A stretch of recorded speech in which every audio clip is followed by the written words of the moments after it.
আসসালামু আলাইকুম। ফাতেমা শামীম ব্লগ থেকে আপনাদেরকে শুভেচ্ছা জানাচ্ছি। আজকে আপনাদেরকে আমি দেখাবো কাঁকরোলের দোলমা।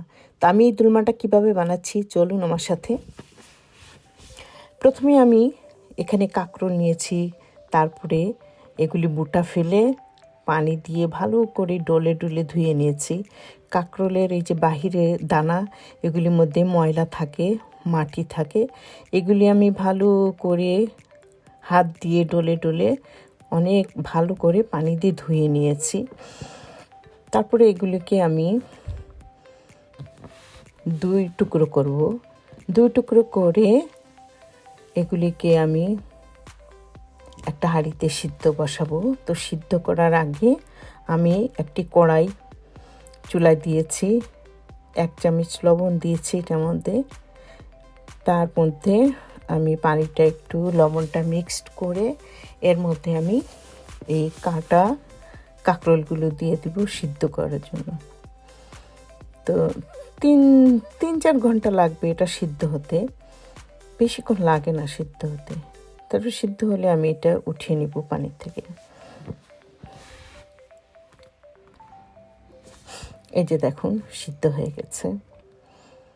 এর মধ্যে আমি কয়েকটা আলু নিয়েছি, আলুগুলি আমি সিদ্ধ বসে এখন এই কাঁকরোলের ভিতরে যে বিচিগুলি থাকে সেগুলি আমি একটি চামচের সাহায্যে বের করে নিব সবকটা।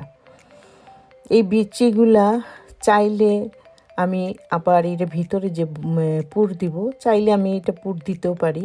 আপনারা চান যদি এই বিচি সহ পুর দিতে তাও দিতে পারেন, কিন্তু আমি দিব না। আমি শুধু আলু সিদ্ধ করে নিচ্ছি, সেই আলু ভিতরে আমি পুর দিব।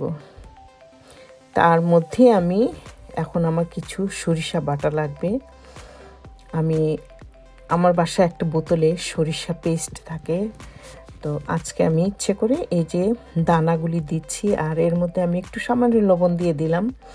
এই লবণটা দেওয়াতে সরিষা তিতা ভাবটা হবে না, আর বাটতেও সুবিধা হবে, যেহেতু সরিষা একটু দানা দানা, এগুলি বাটতে গেলে পিছলিয়ে যায়। এই লবণ দেওয়াতে সেটা পিছলাবে না। সরিষা দিলে খুব সুন্দর একটা ঘ্রাণ আসবে, এই জন্য আমি সরিষা বেটে দিচ্ছি।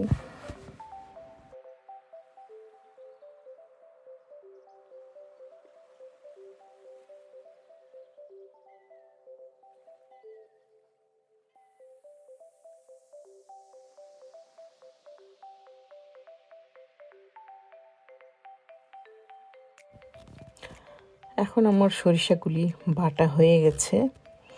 সরিষাগুলি আমি শিল পাটা থেকে তুলে একটা বাটিতে নেব। তারপরে আমি যে আলু সিদ্ধ করে রেখেছিলাম সেটা আমি অফ ক্যামেরায় ম্যাশ করে নিয়েছি। এখন আমি একটা পাত্রে মাঝারি সাইজের 2টা পেঁয়াজ কুচি করে কেটে নিয়েছি, আর 3-4টা কাঁচামরিচ ছোট ছোট করে কেটে নিয়েছি। আর এই যে আলু আমি নিয়েছিলাম, তো ভাবলাম একটু বেশি হয়ে যাবে, তাই সামান্য একটু রেখে দিয়েছি। তা আমি আমার পছন্দ মতো লবণ দিলাম, 4 চামচের 1 চামচ হলুদ, 1 চামচ মরিচ, আর এরকম ছোট্ট একটা কাপের 1 কাপ বেসন, আর এই যে সরিষাগুলি বেটে রেখেছিলাম সেই সরিষা বাটা। এর মধ্যে সামান্য সরিষার তেল দিয়ে আমি ভালো করে হাত দিয়ে চটকিয়ে সব মাখিয়ে নিলাম। এখন আমি এই মাখাগুলো ভালো করে মাখিয়ে নিয়েছি আমি এটা। তার মধ্যে আমি এখন এইগুলি ওই যে আমি কাঁকরোল অর্ধেক করা কাঁকরোলের ভিতর থেকে যে আমি বিচি ফেলে দিয়েছিলাম সেটা ভিতর আমি এগুলি পুর দিব। এই যে দেখুন, এই যে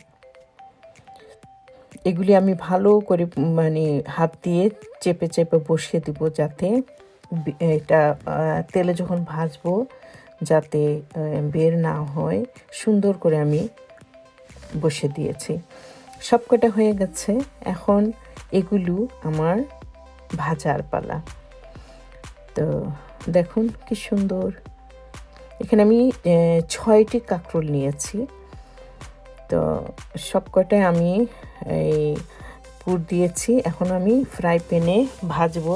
একটি ফ্রাই প্যানে আমি দেখেন একটু বেশি করে তেল নিয়েছি যাতে সুন্দর করে একটু ডুবা ডুবাভাবে, মানে কাঁকরোলটা যাতে অর্ধেক তেলের মধ্যে ডুবে। আপনি চাইলে আরও কম তেল দিতে পারেন, কম তেল দিয়েও ভাজতে পারেন যদি আপনি তেল কম খেতে ইচ্ছে করে। তো এইভাবে আমি প্রথমে কাঁকরোলটাকে উল্টে দিয়েছি।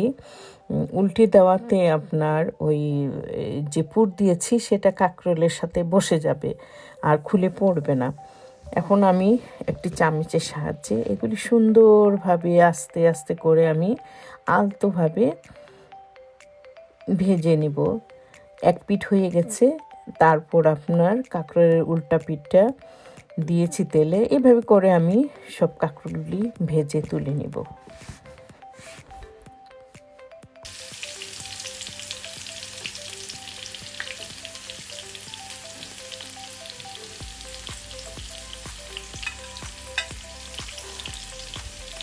কাঁকরোলগুলো ভালো করে এপিট ওপিট আমি ভেজে নিয়েছি, কারণ কাঁকরোল তো আগে আমি পানির মধ্যে সিদ্ধ করে নিয়েছি, এর জন্য বেশি সময় লাগে না।